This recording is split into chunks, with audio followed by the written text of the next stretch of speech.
అందరికీ వందనాలు. ముందు ఒక చిన్న కథ చెప్పి దాని తర్వాత వాక్యంలోకి వెళ్దాం. ఈ కథని మీరు అర్థం చేసుకోవాలి. దేని ప్రకారంగా ఇది చెప్తున్నాను, ఈ కథ దేనికి చెప్పాను. ఒక ఊరిలో ఒక తల్లి ఒక కొడుకు ఉన్నారంట. కొడుకు చిన్నవాడు, చాలా చిన్నవాడు, మన నాని ఎంత ఉంటాడు, చిన్నవాడు.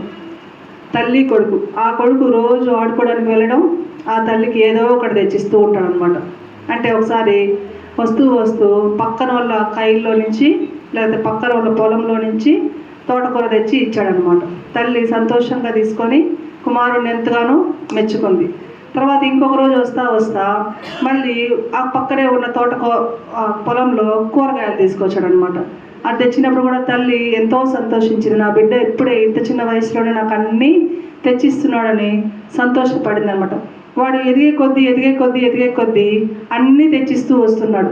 ఎక్కడి నుంచి తెస్తున్నాడో ఎలా తెస్తున్నాడో తెలియదు, కానీ అన్నీ తెస్తున్నాడు అనమాట. తెచ్చిచ్చినప్పుడు ఆ తల్లి మాత్రం సంబరపడిపోతూ ఉంది. నా కొడుకు నా అవసరం అన్నీ తీరుస్తున్నాడు, అన్నీ తెస్తున్నాడని. ఒక పెద్ద అయిన తర్వాత, ఒక యవ్వన దశలోకి వచ్చిన తర్వాత ఒకానొక దినమున ఆ తల్లికి అంటే ఈ యవ్వన ప్రాయమైన గాజులు, చీరలు ఇలా తెస్తూ వస్తూ ఒకానొక యవ్వన సమయంలో ఆమెకి ఒక ఖరీదైన బంగారు నగను తెచ్చిచ్చాడనమాట. తెచ్చిచ్చినప్పుడు ఆ యొక్క తల్లి ఆ నగను చూసి మురిసిపోయింది. బహుమతి కోసం చూసి ఎంతగానో సంతోషించింది. ఆ తర్వాత కొద్ది గంటల్లో పోలీసులు వచ్చారనమాట. పోలీసులు వచ్చిన తర్వాత నీ కొడుకుని ఇట్లా అరెస్ట్ చేయాలమ్మా అంటే, ఎందుకంటే నీ కొడుకు ఇలా దొంగతనం చేసి ఒక నగను తీసుకొచ్చి ఇచ్చాడు నీకు అని చెప్తాడనమాట. ఆ తల్లి దొంగతనం ఏం చేయలేదండి, కొని నాకు తెచ్చిచ్చాడు అంటదనమాట. లేదు, ఇది ఖచ్చితంగా దొంగతనమే, మాకు తెలుసు, కానీ నీ కొడుకుని పిలిచి అడుగు అన్నప్పుడు కొడుకుని పిలిచి ఈ నగ నీకు ఎక్కడిది అంటే గమ్ముగా ఉంటుంది అనమాట. ఎక్కడైతే నీకు ఎందుకు తెచ్చానని తీసుకోని. ఆ తర్వాత ఆ యొక్క పోలీసులు కొంచెం గట్టిగా గదమాయించి అడిగినప్పుడు అవును దొంగతనం చేశారని ఒప్పుకున్నప్పుడు ఆ తల్లి ఎంతగానో బాధపడి ఏడుస్తూ ఎందుకు ఈ పని చేశావని గట్టిగా ఒక చెంప మీద ఒక దెబ్బ కొడుతుంది అనమాట. కొట్టినప్పుడు ఎందుకురా ఈ పని చేసావు నేర్చినప్పుడు, ఈ దెబ్బ ఏదో చిన్నప్పుడు నేను తోటకూర తెచ్చినప్పుడే కొట్టుంటే, ఆ రోజు నీకు ఈ తోటకూర ఎక్కడి నుంచి వచ్చిందని అడుగుంటే నేను చెప్పేదాన్ని కదమ్మా. నేను ఈ తోటకూర పక్క రోజు దగ్గర తెచ్చాను, లేదా పక్కన వాళ్ళ పొలంలో అడగకుండా తెచ్చానని చెప్పినప్పుడు నువ్వు అది తప్పు నాన్న నాకు చెప్పుంటే నాకు ఈ దొంగతనం తప్పని తెలుసుండేది. నువ్వు నన్ను కొట్టలేదు, నేను తెచ్చిన ప్రతిసారి నువ్వు సంతోషంగా ఉన్నావు. నేను ఎట్లా తెస్తున్నావు నాకు తెలియదు, కానీ నువ్వు సంతోషంగా ఉన్నావు కదా అని తెస్తూ వచ్చాను. అది పెరుగుతూ నాకు ఈ అలవాటు అయిపోయింది. నువ్వు ఈ దెబ్బ నన్ను చిన్నప్పుడే కొట్టుంటే నేను దొంగనయ్యేవాడిని కాదు కదా అని, ఈ తప్పు నీదే అని చెప్పి పోలీస్ స్టేషన్కి వెళ్ళిపోయాడు అనమాట. ఇప్పుడు మీకు ఈ కథలో ఏమర్థమైంది? పెంచే విధానం, తల్లి యొక్క పెంపకం. మనం చిన్నప్పటి నుంచి బిడ్డని ఎలా పెంచుతున్నాము అనేది చూసుకుంటూ ఉండాలి. ఆ కొడుకు పెద్దయ్య అన్నట్టు నువ్వు ఈ దెబ్బ నన్ను చిన్నప్పుడే కొట్టుంటే ఈరోజు నేను ఈ దౌర్భాగ్య స్థితిలోకి వచ్చేవాడిని కాదు కదా అని ఆ తల్లినే ఆ కొడుకు నిందించాడు. కాబట్టి ఈ రోజు నుంచి నేను దేవుని చిత్తమైతే బైబిల్లోని కొన్ని స్త్రీలను గురించి మనం చెప్పుకుంటూ వద్దాం. చిన్నప్పటి నుంచే మన బిడ్డలకి ఈ యొక్క స్త్రీలు ఎలా పెంచారో అలా పెంచుకుందాం. ఎలా పెంచకూడదో కూడా కొంతమంది స్త్రీలు బైబిల్లో ఉన్నారు. వాళ్ళ పెంపకం వల్ల ఇప్పుడు ఈ కొడుకు ఎలా అయితే దొంగ అయ్యాడో, కొంతమంది స్త్రీల పెంపకాల వల్ల దేవునికి అవిధేయులైన వారు కూడా బైబిల్లో ఉన్నారు. కానీ మనం అన్నీ తెలుసుకోవాలంటే దేవుని చిత్తం ఉండాలి. కాబట్టి నాకు ఇచ్చిన ఈ సమయాన్ని బట్టి ఒక్కొక్క వారము దేవుని చిత్తమైతే మీకు ఒక్కొక్క స్త్రీని నేను పరిచయం చేయడానికి ఇష్టపడుతున్నాను. మరి ఈరోజు బైబిల్లో లేనటువంటి ఒక స్త్రీ గురించి మొదటిగా నేను మీకు ఈరోజు చెప్పడానికి సిద్ధపడి ఉన్నాను. అందులో మొదటిదిగా ఈరోజు నేను చెప్పబోయే స్త్రీ పేరు నుజావేతు. విన్నారా ఈ పేరు ఎప్పుడైనా? నుజావేతు. ఈమె పేరు నుజావేతు. ఒక గొప్ప రాజుకి తల్లి ఈమె. రాజు అనగా మనకు ఎవరు గుర్తొస్తారు? గొప్ప రాజు దావీదు గారి యొక్క తల్లి. మరి ఈ నుజావేతు గురించి ఎక్కడ బైబిల్లో రాయబడలేదు, ఆమె పేరు ఎక్కడ ప్రస్తావించబడలేదు. ఎందుకు ప్రస్తావించబడలేదు అంటే, మనం కొంచెం ముందుగా వెళ్తే దావీదు యొక్క తండ్రి ఎవరు? యెషై యొక్క తండ్రి ఓబేదు తండ్రి బోయాజు తండ్రి సల్మాన్. వీళ్ళందరూ తెలుసు కదా. సల్మాన్ ఎవరిని వివాహం చేసుకున్నాడు? రాహాబు ఎవరు? ఒక అన్యురాలు, ఒక వేశ్య. మరి బోయాజు ఎవరిని వివాహం చేసుకున్నాడు? రూతులు. మనం చెప్పుకున్నాం. రూత్ ఎవరు? ఒక అన్యురాలు, మోయాబీరాలు. మరి ఓబేదు ఎవరిని వివాహం చేసుకున్నాడో మనకు తెలియబడలేదు, కానీ మరలా యెషయి దగ్గరికి వచ్చేటప్పటికి యెషయి పెళ్లి చేసుకున్నటువంటి తన భార్య పేరు నుజావేత్. ఈమె కూడా ఒక మోయాబీరాలు. దీనికి సంబంధించిన ఒక చిన్న వాక్యం అయితే మనం బైబిల్లో మనము చూడొచ్చు. చూడండి, 1 సమూయేలు గ్రంథం 22వ అధ్యాయం. 1 సమూయేలు అంటే ఇది ఖచ్చితంగా అని చెప్పలేము, కానీ ఒక చిన్న ఆధారం అన్నమాట బైబిల్లో ఈ మాటను చూసుకొని. 1 సమూయేలు 22వ అధ్యాయము 3వ వచనం చదువుతున్నాను. తరువాత దావీదు అక్కడ నుండి బయలుదేరి మోయాబులోని మిస్పేకు వచ్చి దేవుడు నాకు ఏమి చేయునది నేను తెలుసుకున్న వరకు నా తల్లిదండ్రులు వచ్చి నీ యొద్ద నుండనిమ్మని మోయాబు రాజుతో మనవి చేశాను. ఈయన అంటున్నాడు, దావీదు, నా తల్లిదండ్రులను నేను ఒక చిన్న పని మీద వచ్చిన్నాను, ఆ పని ఏదో నేను తెలుసుకునేంత వరకు నా తల్లిదండ్రులను నీ యొద్ద ఉంచుకొనుము. అంటే మోయాబీరాలు కాబట్టి ఆమెకు ఆ దేశము కొంచెం సుపరిచితము. ఈమె మోయాబీరాలని యూదా మత గ్రంథాలలో రాయబడి ఉన్నది. ఈ యొక్క వాక్యాన్ని ఆధారం చేసుకొని మనము ఆయన నా తల్లిదండ్రులను నీ యొద్ద ఉండనిమ్ము అంటే అన్య దేశంలో తల్లిదండ్రులు ఎవరు విడిచిపెట్టరు. ఈయన ఇశ్రాయేలీయుడు, ఈమె మోయాబీరాలు. కాబట్టి తన తల్లి యొక్క దేశములో తనను ఉండనివ్వమని ఆ యొక్క రాజుతో మనవి చేసుకున్నట్లు మనము చూస్తున్నాము. అంటే ఇది ఎందుకు చెప్తున్నానంటే ఆమె మోయాబీరాలు అన్నటువంటి ఒక వాక్యానికి ఇది ఒక మనకి బలము చేకూరుస్తుంది అన్నమాట. కాబట్టి ఇప్పుడు మనము యెషయి దగ్గరకు వద్దాం. ఈయన భార్య పేరు ఎవరంట? మర్చిపోకూడదు. మనము ప్రతిదీ మొన్ననే చూశాను, ఒక ఆమె పాస్టర్ గారు మీరు త్వరగా వాక్యం చెప్పేస్తున్నారు, కొంచెం నిదానంగా చెప్పండి, మేము రాసుకోలేకపోతున్నాం, మీరేం ఫాస్ట్గా చెప్పేసుకుంటూ వెళ్ళిపోతున్నారు, మేము రాయలేకపోతున్నాం అంటే ఆయన అన్నాడంట, అవునా అమ్మ నువ్వు సినిమాలు చూస్తావా అన్నాడంట. చూస్తాను పాస్టర్ గారు అంటే. సినిమాకి ఎన్ని బుక్లు ఎత్తుకోబోతావా అమ్మ అన్నాడంట. ఎందుకు పాస్టర్ గారు అంటే, ఒక అరగంట వాక్యాన్ని నువ్వు రాసుకోవాలి కదా, మరి 3.5 గంట సినిమాని ఎట్లా రాసుకుంటున్నావు, గబగబ వెళ్ళిపోతూ ఉంటుంది కదా, ఎట్లా రాసుకుంటావు అంటే, భలేవారండి, సినిమాని ఎవరైనా రాసుకుంటారా? చూస్తాం కదా, చూసి సినిమా గుర్తుపెట్టుకోలేమా? చూసి 3.5 గంట సినిమాని బయటకు వచ్చి నేను చెప్పగలను అడిందంట. 3.5 గంట సినిమాని నువ్వు బయటకు వచ్చి చెప్పగలిగినప్పుడు ఒక అరగంట దేవుని వాక్యాన్ని విని బయటకు వచ్చి నువ్వు చెప్పలేవా అమ్మా అన్నాడంట. హల్లెలూయా. అంటే ఏంటంటే సినిమాని ఎంత ఏమంటారు ఇంట్రెస్ట్గా చూస్తామో దేవుని వాక్యం మీద అంత ఇంట్రెస్ట్ ఉండదు. కొంతమందికి దేవుని వాక్యం మొదలు పెట్టగానే నిద్ర వచ్చేస్తుంది. పాటల మీద ఉన్నంత ఆసక్తి వాక్యం మీద ఉండదు. అందుకే కాసేపటికే మర్చిపోతున్నాం. మన హృదయం అనే పలకల మీద రాసుకోవాలి. మనం పుస్తకాలు రాసుకుంటే పుస్తకం మర్చిపోతే పుస్తకాన్ని చదవరు. నేను 100% చెప్తాను, మనం కూడా రాసుకుంటాము తప్ప ఇంటికి వెళ్ళి పాస్టర్ గారు ఒకసారి చదవండి అమ్మా దీన్ని ఒకసారి చదువుకుంటే 100% మేబీ ఉండొచ్చు, 99.9% ఎవరు చదవరు, ఒక 1% చదువుతారేమో. కాబట్టి హృదయం అనే పలక మీద రాసుకోవాలి, ఆ పేర్లు మనం గుర్తుపెట్టుకోవాలి. సినిమాను గుర్తుపెట్టుకున్న మనం వాక్యాన్ని అరగంట గుర్తుపెట్టుకోలేమా? కరెక్టే కదా. సినిమాని చూసి వచ్చి 10 సంవత్సరాలకైనా ఆ సినిమా మనకు గుర్తుండిపోద్ది, చెప్పేస్తాం. ఎందుకంటే చూసి వింటున్నాం కాబట్టి. వాక్యాన్ని మాత్రం గుర్తుపెట్టుకోలేకపోతున్నాం. కాబట్టి గుర్తుపెట్టుకోవాలి. ఈ యెషయి ఎవరంటే దావీదు తండ్రి. ఈయన భార్య ఎవరు? నుజావేతు. గుర్తుపెట్టుకోవాలి అందరు యవనస్తులు, మరి ముఖ్యంగా నుజావేతు. తల్లి కూడా గుర్తుపెట్టుకోవాలి. కాబట్టి ఇప్పుడు నేను కొంచెం బ్రీఫ్గా చెప్పుకుంటూ వస్తాను. ఈ యెషయి ఎవరంటే సన్హెడ్రిన్ అనేటువంటి ఒక సంఘానికి అధ్యక్షుడు. అంటే ఒక సుప్రీం కోర్టుకి లాయర్లో జస్టిస్ లాగా అన్నమాట. అంటే ఒక గొప్ప స్థానంలో ఉన్నవారు.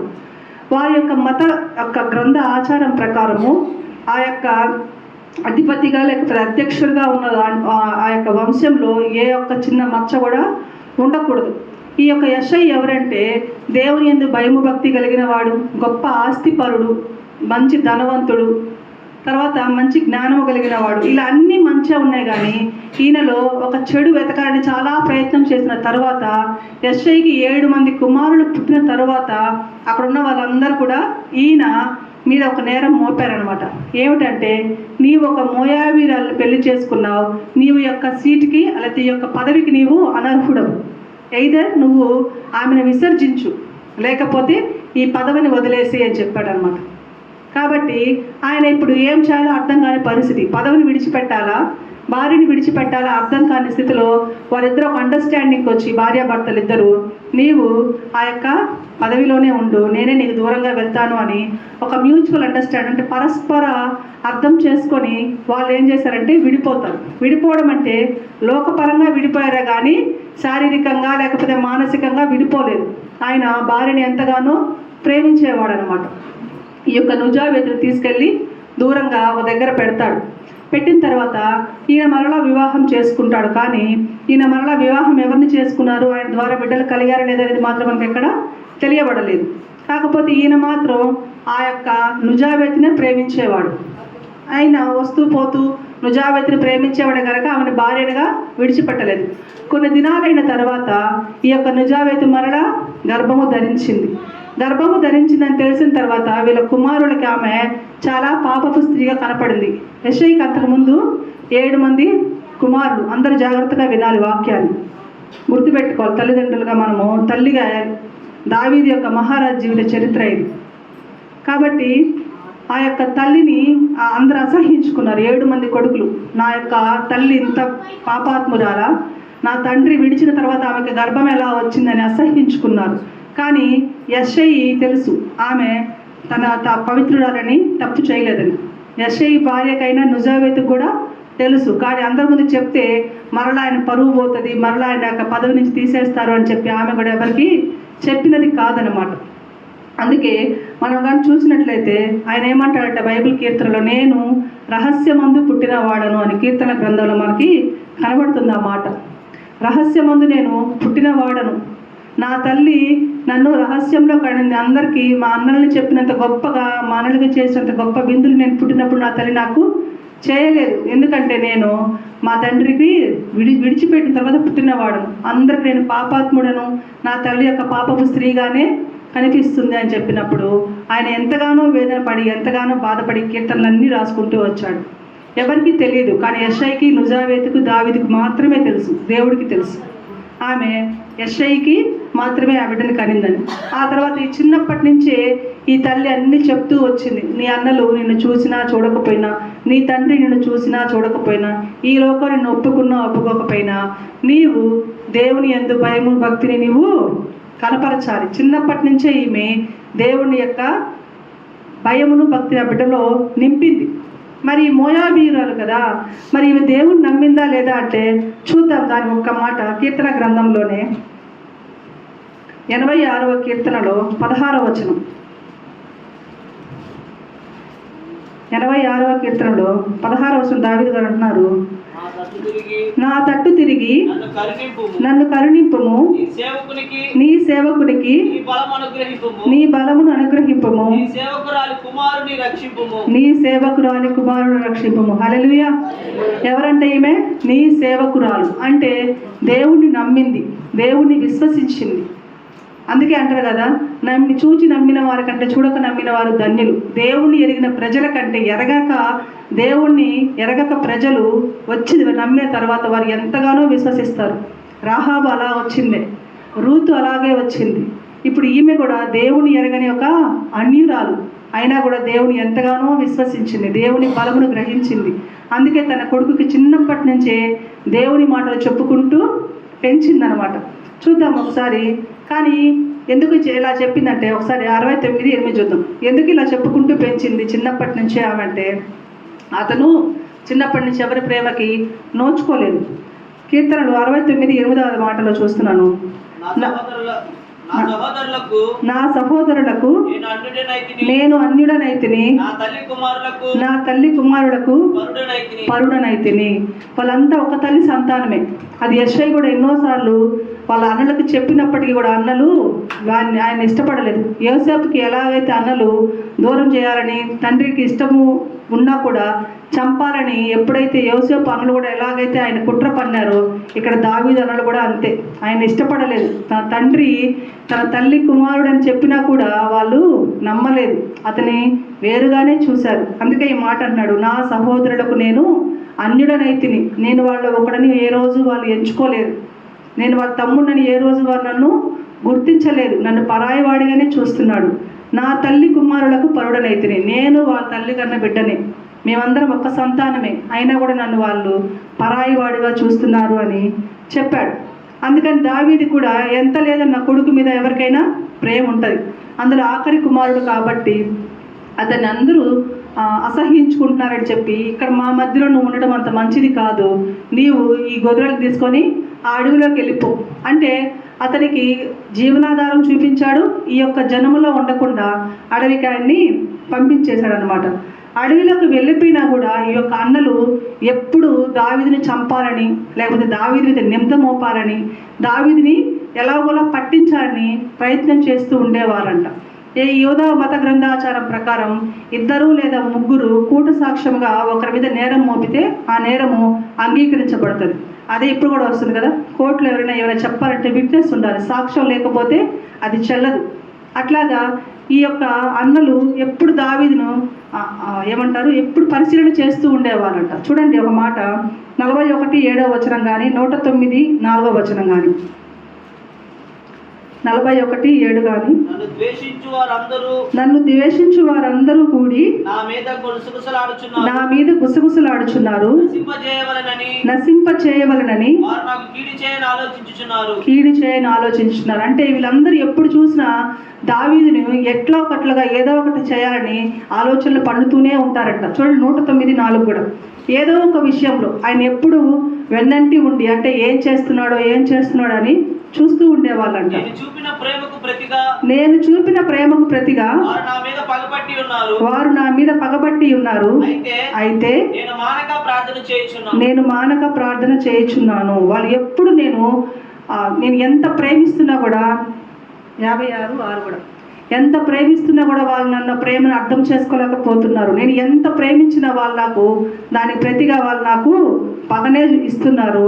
నేను ఎంత మాత్రం దానికి బాధపడడం లేదు. ఎందుకంటే నా తల్లి చిన్నప్పటి నుంచే చెప్పింది, నీ అన్నలు నిన్ను ప్రేమించరు, నీ అన్నలు వాళ్ళు నిన్ను ఒప్పుకోరు, కాబట్టి నీవు దేవుణ్ణే నమ్ముకోవాలి. అందుకే ఆయన ఎప్పుడు చూసినా ఏ ప్రార్థన వచ్చినా ఏ కష్టం వచ్చినా కొండల తట్టు నా కనులు ఎత్తుచున్నాను, నాకు సహాయం ఎక్కడి నుంచి వస్తుందని ఎప్పుడు దేవుడి మీదే ఆధారపడి ఉన్నవాళ్ళు. చూడండి ఒకసారి 56:6 కూడా, వారు గుంపు కూడి పొంచి ఉందురు, నా ప్రాణము తీయగోరు వారు నా అడుగుల జాడలు కనిపెట్టుదురు. ఎప్పుడు చూసినా ఈ దావీదు మీదనే వాళ్ళకి మనస్సు, ఎలాగ వీడిని చంపేద్దామా, ఎలాగ వీడిని నేరం మోపి దూరం చేద్దామా అని ఈ యొక్క ఆలోచనలతోనే ఎప్పుడు పరిశీలన చేస్తూ ఉండేవారంట.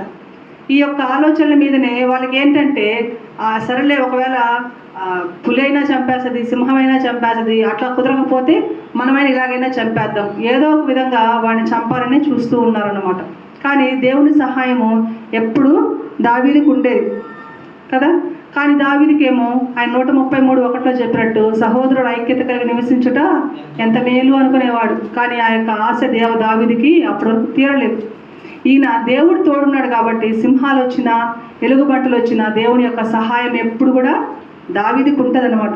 చూడండి ఇంకొక మాట మనం చూసుకున్నట్లయితే, మళ్ళీ చూద్దాం లాస్ట్ మాట. ఇలా ఉన్నప్పుడు దేవుడి చేత దావీదు ఆశీర్వదింపబడ్డాడు. దేవుడు దావీదుని ఎన్నుకున్నాడు, అది మనకు తెలిసిందే. సమూయేలు ద్వారా పోయి నేను నీకు చూపించేంత వరకు ఆ యొక్క మనిషి వచ్చేంత వరకు ఆగి అతను అభిషేకించు అని చెప్పినప్పుడు యెషయా దగ్గరికి వెళ్ళి నీ యొక్క కుమారుని పిలువన్నప్పుడు 7 మందిని పిలిచాడు. వీళ్ళు ఇశ్రాయేలు బిడ్డలు కాబట్టి ఈ ఇశ్రాయేల్ బిడ్డలందరూ మంచి మంచి స్థితిలో ఉన్నారు రాజు దగ్గర, ఈయన మాత్రం గొర్రెలు కాచుకుంటున్నాడు. యెషయా చాలా గొప్ప ధనవంతుడని చెప్పుకున్నాం. ఆ యొక్క ధనాన్ని బట్టి ఆయన ఒక మంచి ఉద్యోగాన్ని లేకపోతే ఒక మంచి స్థితిలో దావీదుని పెట్టచ్చు. కానీ వీరందరికీ భయపడి లోకానికి భయపడి దావీదును అడవిలో వదిలేశాడు. ఈ సమూయేలు వచ్చినప్పుడు పిలవండి నీ కొడుకుల్ని అంటే దేవుడు ఇట్లా పంపించాడు. పిలువంటే ఈ యొక్క యెషయా 7 మందిని పిలిచాడు. అందరూ బాగా బలిష్ఠులుగా పొడుగ్గా చక్కటి దేహాన్ని కలిగి ఉన్నారనమాట. వాళ్ళందరినీ దేవుడు ఒక్కొక్క దగ్గరికి వచ్చినప్పుడు ఇతను కాదు అని 7 మందిని విసర్జించాడు దేవుడు. అప్పుడు ఇంకొకడు ఉన్నాడు పిలువని దేవుడు ప్రేరేపణ సమూయేలుకి వస్తుంటే యెషయా ఇంతేనా అంటే లేదు వీళ్ళేనండి నా 7 కుమారుడు, లేదు ఇంకొకడు ఉన్నాడు కదా అంటే అప్పుడు యెషయా ఆ యొక్క దావీదుకు చెప్పాడంట, ఇది నా స్థితి, ఇది నా పరిస్థితి, వాడు నా కొడుకే, కానీ ఈ యొక్క ప్రజలు వాడిని ఒప్పుకోవట్లేదు కదా అన్నప్పుడు ఆయన చెప్తాడంట, తండ్రి ఒక ఇశ్రాయేలీయుడు అన్యురాల్ని వివాహం చేసుకున్నప్పటికీ పుట్టిన కొడుకు ఇశ్రాయేలీయుడు అవుతాడంట. కానీ ఒక ఇశ్రాయేలీయురాలు ఒక అన్యుడిని చేసుకుంటే పుట్టిన కుమారుడు అన్యుడు అవుతాడు అనమాట. కాబట్టి ఈయన ఇశ్రాయేలీయుడు కాబట్టి నుజావేతు అన్యురాలైనా కూడా ఆయనకు పుట్టిన కుమారుడు దావీదు ఇశ్రాయేలీయుడే. దేవుడే ఎన్నుకున్నాడు, నువ్వేం దిగులు పడవలసిన అవసరం లేదు. దేవుడు దావీదుని హెచ్చించబోతున్నాడు పిలువ అన్నప్పుడు దావీదు చూడడానికి చాలా అందంగా ఉన్నాడు. కాకపోతే అప్పటికి ఆయన యవ్వనస్తుడు. పిలిచినప్పుడు అభిషేకించి ఆయన రాజుగా పట్టాభిషేకం చేస్తాడు. మనకు సైన్స్ ప్రకారం తీసుకున్నా కూడా ఈ మధ్య సర్వేలో చెప్పారు, పిల్లల్లో ఉండేది తండ్రి రక్తమేనంట. తల్లి కేవలం బిడ్డను మోసి కంటదంట, ఆహారం ఇచ్చడానికి లేకపోతే బిడ్డల్ని కడుపులో పెరగడం కోసమే తల్లి యొక్క గర్భాన్ని వాడతారంట. కానీ పిల్లల్లో ఉండేది తండ్రి రక్తమే అని ఇప్పుడు సైన్స్ కూడా చెప్తుంది. ఇదే అప్పుడు ఆయన సమూయేలు చెప్పింది కూడా. ఇశ్రాయేలీయుడు అంటే యెషయి ఇశ్రాయేలీయుడు కాబట్టి ఆయన రక్తమే కాబట్టి దావీదు అతను కూడా ఇశ్రాయేలీయుడే. కాబట్టి దావీదును ఎంతగా దేవుడు ఆశీర్వదించాడు ఇంకా తర్వాత మనకి తెలిసింది. దావీదు ఆయన లాస్ట్లో ఒక మాట అంటాడు చూడండి, 118:22. ఎంతమంది ద్వారా ఆయన విసర్జించబడినా, ఎంతమంది ద్వారా ఆయన అసహించుకొనబడినా దేవుడిని మాత్రం ఎప్పుడైనా విడిచిపెట్టలేదు. దేవునికి ఎప్పుడు స్తుతులు చెల్లిస్తూ ఉండేవాడు. 118:22. ఇల్లు కట్టువారు నిషేధించిన రాయి మూలకు తలరాయి ఆయను. అది యెహోవా వలన కలిగినది, అది మన కన్నులకు ఆశ్చర్యం. ఇది మనందరికీ తెలిసిందే. ఇల్లు కట్టేటప్పుడు కొన్ని రాళ్ళు పడేస్తారు పక్కకి, పనికిరాదని, కానీ ఆఖరాన అదే ఉపయోగపడుతుంది అనమాట. ఇప్పుడు ఎవరైతే విసర్జించారో, ఎవరైతే దావీదును అసహించుకున్నారో, ఎవరైతే యెషయి కుమారునిగా ఒప్పుకోలేదో, కానీ దేవుడే ఆ యొక్క క్రియ జరిగేటట్టుగా చేశాడు. ఇల్లు కట్టుటకు వారు నిషేధించిన రాయి మూలకు తలరాయి ఆయను. ఇది యెహోవా వలన కలిగినది, ఇది కనులకు ఆశ్చర్యం. అందరికీ ఆశ్చర్యమే కదా. ఎక్కడో గొర్రెలు కాచుకునే దావీదు, చిన్నప్పటి నుంచి కష్టాలు అనుభవించిన దావీదు ఎంతో బలశాలి కదా. ఎలుగుబంటిని సింహాలను చంపాడంటే మరి ఎంత బలశాలి అయి ఉంటాడు. అంటే తన తల్లి చిన్నప్పటి నుంచి అన్నీ నేర్పించింది. నువ్వు అడవిలోకి వెళ్తున్నావు కాబట్టి నువ్వు ఎంతో బలముగా ఉండాలి. ఎన్నో క్రూరమృగాలు నీ మీద పడతాయి, ఎన్నో సమస్యలు వస్తాయి మనకి.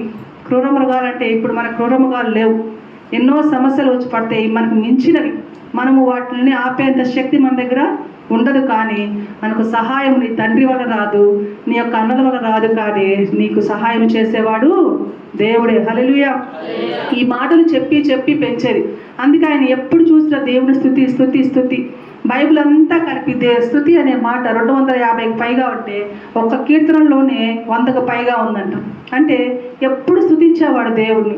దావీదు తన తల్లి నేర్పించినది అనమాట. చిన్నప్పటి నుంచే ఎంత బలిష్టంగా, అంత యవన దశలో ఒక పెద్ద గొలియాతుని చంపగలిగి అంత పెద్ద స్థితిని, అంత పెద్ద రాజ్యానికి రాజయ్యాడంటే అది కేవలము తన తల్లి నేర్పించినటువంటి ఆ యొక్క మాటలే. ఆమె అన్యురాలైనప్పటికీ కూడా దేవుని మహిమను చూసింది. అన్యురాలైనప్పటికీ కూడా దేవుని మహిమను ఎరిగి తన బిడ్డని అన్యురాలుగా కాకుండా, ఆ యొక్క మోయాబీయుడుగా కాకుండా, అంటే తండ్రి దగ్గర లేడు బిడ్డ కదా. చిన్నప్పటి నుంచి పెంపకం అనేది ఎప్పుడు కూడా తల్లి మీదనే ఆధారపడి ఉంటుంది. తండ్రి దగ్గర లేడు బిడ్డ. మరి తండ్రి దగ్గర ఉన్న బిడ్డలు 7 మంది దేవునికి అందరికీ తెలిసిన వాళ్ళే, ఇజ్రాయేలీలే, బలిష్టంగా ఉన్న వాళ్ళే, ఏమంటారు మంచిగా స్ట్రాంగ్గా ఉన్న వాళ్ళే, బాగా ఆజానుబాహులే.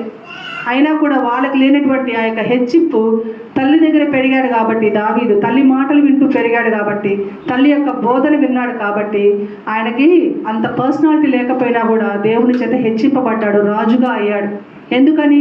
చిన్నప్పటి నుంచి తన తల్లిని ఆయన అనుసరిస్తూ నడిచాడు. తన తల్లి చెప్పిన మాటల్ని గుండెల్లో పెట్టుకున్నాడు, మనసులో పెట్టుకున్నాడు. తల్లి మాటలు విన్నాడు, దేవుని దృష్టికి ఆయన మంచిగా కనపడ్డాడు కాబట్టి రాజు అయ్యాడు. మన బిడ్డల్ని రాజుగా పెంచబడలే, కానీ ఇట్లా మొదటగా చెప్పుకున్నట్టుగా దొంగలుగా మాత్రం పెంచే బిడ్డలుగా మనం ఉండకూడదు. కాబట్టి బైబిల్లో ఉన్నటువంటి ఈ యొక్క స్త్రీలను గురించి మనము తెలుసుకున్నప్పుడు ఆ యొక్క స్త్రీలో ఉన్నటువంటి మంచి లక్షణాలు మనము పొందుకోవాలి కదా. ఈమె పేరేంటి చెప్పాలి స్త్రీలు. ఈమె పేరేంటి? దావీదు తల్లి పేరు. బైబిల్లో ఎక్కడ రాయబడలేదు, కానీ దేవుడు మనకి ఈరోజు ఆమె పేరుని తెలుసుకునేటువంటి అవకాశం ఇచ్చినప్పుడు మనం గుర్తుపెట్టుకోవాలి. నుజావేతు ఈమె పేరు. దావీదు తల్లి పేరు నుజావేతు. ఇంత గొప్ప రాజుని అందించిందామా, అది కూడా ఎక్కడ? విసర్జించబడి. చిన్నప్పటి నుంచి ఎన్ని కష్టాలు పడి ఉంటాడు కదా దావీదు. ఎన్ని మాటలను ఉంటారు, నీ తల్లి పాపాత్మురాలని కదా, నీవు నీ తండ్రికి పుట్టలేదనో, లేకపోతే నీవు మోయాబీయుడు అనో, ఇజ్రాయేలు వరకు మాత్రం పాలివాడు కాదనో, ఎన్ని మాటలు అనుభవించుంటాడు. ఎంత ఆ యొక్క కీర్తన చదివినప్పుడు ఆయన యొక్క ఆవేదన అంతా మనకు అర్థమవుతుంది కదా. కాబట్టి తల్లిగా మనం ఏం చేయాలంటే బిడ్డలకు చిన్నప్పటి నుంచే దేవుని మాటలు మాత్రమే పెంచండి. ఈరోజు వాడు బాధపడిన తప్పు చేసినప్పుడు వాడు దెబ్బలేసైనా ఇది తప్పు అని వాడికి చిన్నప్పటి నుంచే చెప్పాలి. దేవుడిని ఎప్పుడు కూడా దేవుని మాటలను కానీ ఎప్పుడు దావీదు విసర్జించినట్టు కానీ దేవునికి ఇష్టమైనది తప్ప ఇష్టం లేనిది ఏది చేసినట్టు దావీదుకి ఎక్కడ ఆయన చరిత్రలోనూ లేదు. ఆ యొక్క స్త్రీ విషయంలో అది కూడా ఆయన ఏం పాపం చేయలేదు, కానీ ఆ యొక్క స్త్రీ విషయంలో పశ్చాత్తాపడ్డాడు. మళ్ళీ దేవుని దగ్గర క్షమాపణ అడిగాడు. ఆ యొక్క స్త్రీ గురించి కూడా చెప్తాను. కాబట్టి దేవుడు ఎప్పుడు అన్యాయస్తుడు కాదు. ఆ యొక్క స్త్రీ నుంచే సొలొమోను వచ్చాడు మనకు తెలుసా. దేవుడు ఆశీర్వాదాలు అవి ఆశ్చర్యంగా ఉంటాయి ఎప్పుడు దేవుని మనం ఆనుకుని జీవించినప్పుడు. కాబట్టి బిడ్డల్ని జాగ్రత్తగా పెంచండి, దావీదు మహారాజులాగా పెంచండి కదా. కాబట్టి ఈరోజు నేను చెప్పింది ఇదే. నుజావేతు గురించి మీరందరూ తెలుసుకున్నారు. దావీదులాగా మీ బిడ్డల్ని పెంచండి. చిన్నప్పటి నుంచే బాలుడు నడవవలసిన త్రోవను వాడికి నేర్పించండి. పెద్దయ్యాక వాడు దాని నుండి తొలగిపోడు. పెద్దయ్యాక ఈ ఎవరి ప్రయాణంలోకి వచ్చినాక బిడ్డలు మన మాటలైతే వింటారనుకోవడం మూర్ఖత్వం. వినరు. వాళ్ళకి ఇప్పుడు ఎట్లా ఉంటుందంటే లోకమంతా వాళ్ళకి తెలిసినట్లుగా, తల్లిదండ్రులకి లోక జ్ఞానం లేనట్టుగా వాళ్ళకి మనం కనిపిస్తాం ఇప్పుడు. కాబట్టి ఈ యవ్వన దశ అనేది వాళ్ళ జీవితాలు నిర్ణయించే దశ. ఈ దశలో వాడు మంచిగా ఎంచుకుంటే మంచి మార్గంలోకి వెళ్తాడు, జీవితంలో స్థిరపడతాడు. చెడుని ఎంచుకుంటే చెడులో పడిపోతాడు. ఈ యొక్క దశలో మనం వాడికి ఏం చెప్పలేము. మనం ఎంత చెప్పినా వాళ్ళ చెవులకి ఎక్కదు. ఎందుకంటే ఈ లోకము అంత అందంగా కనిపిస్తుంది. ఆ యొక్క హవ్వమ్మకు కనిపించిన పండులా కనిపిస్తుంది. ఎంతమంది చెప్పినా దాన్ని విసర్జించడానికి ఇష్టపడరు, తినడానికే ఇష్టపడతారు. కాబట్టి చిన్నప్పటి నుంచి ఈ యొక్క నుజావేతులుగా దేవుని యందు భయము భక్తి కలిగిన బిడ్డలు కానీ మీ బిడ్డల్ని పెంచండి. దేవుని దృష్టికి వాళ్ళు యోగ్యులుగా ఉండేటకు సహాయం చేస్తే, మీరు దేవుడి దృష్టిలో వాళ్ళు ఉంటే, మనం కాదు దేవుడే వాళ్ళకి సహాయం చేస్తాడు. నుజావతి ఈ రోజున అడవికి పోయి ఆ దావీదుని కాపాడగలిగిందా? ఎప్పుడు కాపాడలేదు. ఎప్పుడు దేవుడి చేతికి అప్పగించేసింది. నువ్వు ఎక్కడున్నా దేవుడిని నమ్ముకో, దేవుడే నీకు ఆశ్రయం అని చెప్పింది. కాబట్టి ఈరోజు మన బిడ్డలు పెద్ద అయిన తర్వాత ఎక్కడికెక్కడికో వెళ్తారు. మనం వెళ్ళిన ప్రతి చోటికి మనం వెళ్ళలేము. కాబట్టి దేవుని కాపుదల వాళ్ళ పుండులాగా మనం ప్రార్థన చేయాలి. ఆ కాపుదల దేవుని దృష్టి వాళ్ళ మీద ఉందని వాళ్ళు ఎరిగి భయం కలిగి జీవించాలి. అటు స్త్రీలుగా మనము ఉందాము, మన బిడ్డలను అలాగే పెంచుకుందాము. ఈ సమయం ఇచ్చిన పాస్టర్ గారికి, విన్న మీ అందరికీ నా ప్రత్యేకమైన వందనాలు తెలియజేసుకుంటున్నాను. నా ప్రియుడుసు మేఘాల మీద చేతించును నేడు రేపో. నా ప్రియుడుసు మేఘాల మీద చేతించును మహిమానుడై ప్రభు యేసు మహిమను చేతించును ప్రభు యేసు మహిమను చేతించును.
అయిన యెహోవా దేవుని ప్రేమ, ప్రభు రక్షకుడు యేసుక్రీస్తు వారి మహాకృప, పరిశుద్ధాత్మ దేవుడు అన్ని ఉన్న సహవాసం, కాపుదల, భద్రత, నడిపింపు ఇప్పుడు ఎల్లప్పుడూ సకల పరిశుద్ధులకు ఈ ఉదయకాలం చేతవరకు ఆయన సన్నిధిలో ఉండి ఆయన ఆజ్ఞలు విన్న గైకొన నీకు నాకు ఆ దేవుని కృప తోడై ఉండను గాక. ఆయనకి ఇష్టలుగా ఉందము గాక. ఆయన కృపను పొందుకుందము గాక. హల్లెలూయా.